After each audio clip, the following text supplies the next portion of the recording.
আসসালামু আলাইকুম। নিশ্চয়ই সবাই ভালো আছেন, আমিও ভালো আছি।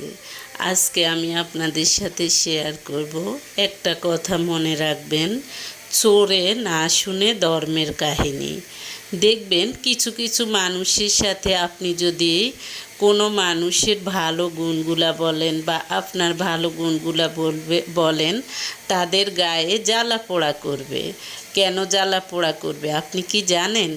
কারণ তাদের এগুলো নেই, তাদের ভালো গুণ নেই, ভালো বৈশিষ্ট্য নেই, তাই তারা অন্যের ভালো গুণ, অন্যের ভালো বৈশিষ্ট্য শুনলে তাদের গায়ে জ্বালাতন করে।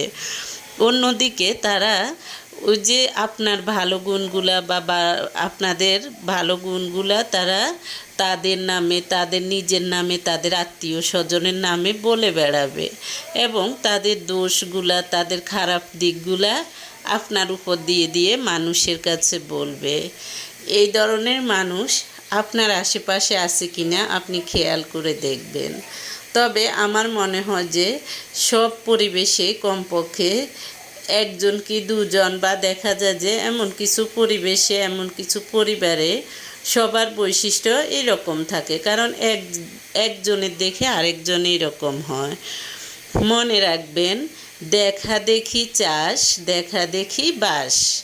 অর্থাৎ যে পরিবারে দেখা যায় যে বড়রা যেরকম বৈশিষ্ট্যের হয়, পিছন দিয়ে ছোটরাও সে বৈশিষ্ট্যের হতে বাধ্য। কারণ সৎসঙ্গে স্বর্গবাস, অসৎসঙ্গে সর্বনাশ।